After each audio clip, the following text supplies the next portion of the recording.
Scale.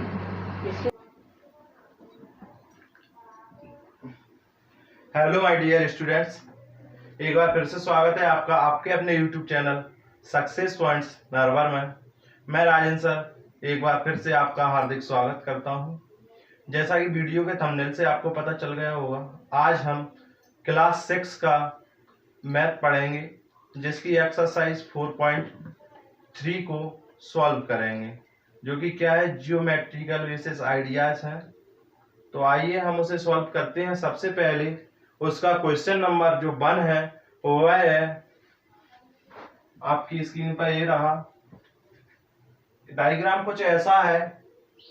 Question आपसे पूछ रहा है कि name the angle in the given figure. Name the angle given in the figure. ये जो फिगर है ना, इसमें जो एंगल है, ये जो फिगर दिया है हमें क्वेश्चन ने, उसमें जो एंगल है, हमें उन एंगल्स के क्या लिखना है बेटा, नाम लिखना है। क्या लिखना है, नाम लिखना है। तो एंगल्स कहाँ होगा, एक एंगल से है, एक एंगल ए है, ए भी एंगल है और ए भी एंगल है। ये चारों के चारों क्या है, एंगल है। तो सबसे मैं लिखूंगा पहले क्या, एंगल ए, फिर क्या है हमारा एंगल बी, इसके बाद क्या है एंगल सी, और फिर क्या है एंगल डी। तो ये तो होगा बेसिक्स एंगल, लेकिन जो हमारे एंगल है, ये एंगल हमेशा बीच में आता है। कहाँ आता है, बीच में, यानी मिड में आता है। कहाँ आता है, मिड में। तो कुछ नहीं, देखो सबसे पहले हम सॉल्व करें तो हमारे एंगल क्या है, ए। ये एंगल जो ए है ना, ये डी ए और बी के बीच में आ रहा है कि नहीं। तो D A B, A angle हो गया ना, D A B, D A B. तो ए एंगल आ रहा है कि नहीं आ रहा, आ रहा है। इसी प्रकार आगे बढ़े तो आगे क्या होगा, बी ए डी, तब भी एंगल क्या आ रहा है हमारा, ये आ रहा है। आगे जब बी को लेंगे हम तो एंगल बी कहाँ आना चाहिए, बीच में, यानी मिड में आना चाहिए। तो क्या करेंगे, सी बी और ए, तो बी एंगल हमारा कहाँ आ जाएगा, मिड में। इसी प्रकार अगर मैं लूं ए बी और सी, तब भी हमारा बी कहाँ आ रहा है, मिड में आ रहा है। अब मुझे लेना है एंगल सी। कितना कितना एंगल लेना है, सी। तो एंगल सी लेने के लिए हम क्या करेंगे, डी सी और बी, डी सी बी। इसके बाद आगे देखें तो बी सी और डी, बी सी और डी। अब एंगल डी लेना है, तो एंगल डी ये है। अब एंगल डी किसके बीच में आ रहा है, ए और सी के। तो एंगल ए डी और सी। इसके बाद देखें तो डी और किसके बीच में आ रहा है, ए डी सी, और मेरे हिसाब से तो आ रहा है सी डी और ए। ये है हमारे आंसर्स। तो स्क्रीनशॉट लेना चाहे तो स्क्रीनशॉट ले लो। ये तो हमारा 4.3 का क्वेश्चन नंबर फर्स्ट।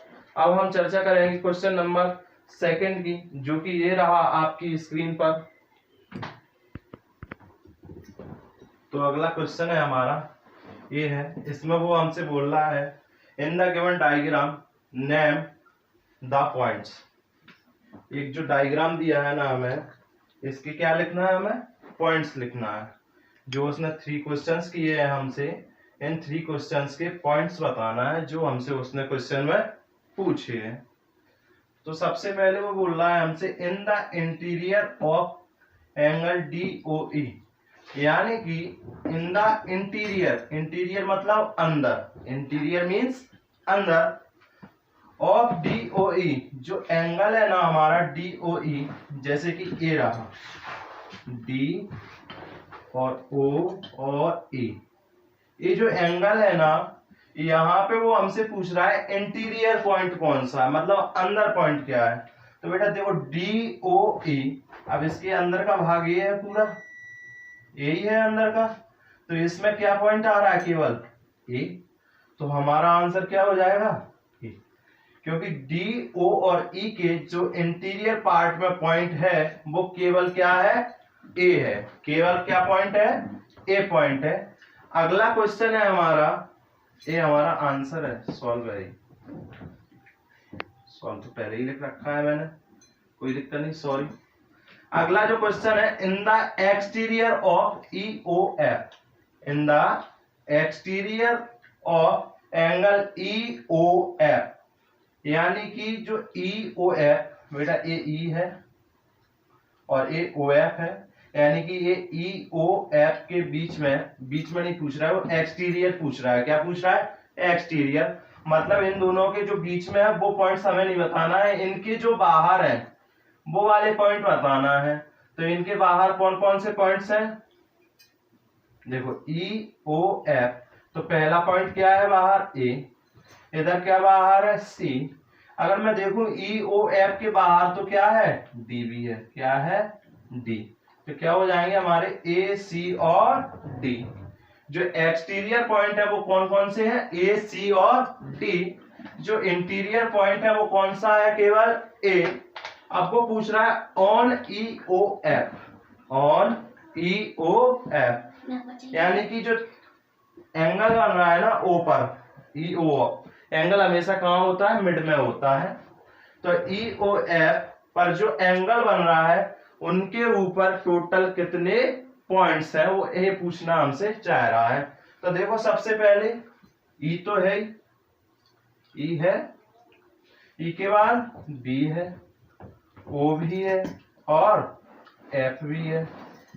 तो ये सारे के सारे पॉइंट हमारे कहाँ हैं? एंगल EOF के ऊपर है। तो ये रहा हमारे क्वेश्चन नंबर 2 का सॉल्यूशन। इसी तरह क्लास 6 की मैथ को आगे बढ़ाते हुए मिलते हैं एक्सरसाइज 4.3 के नेक्स्ट क्वेश्चन से अगली वीडियो में। तब तक के लिए बाय बाय।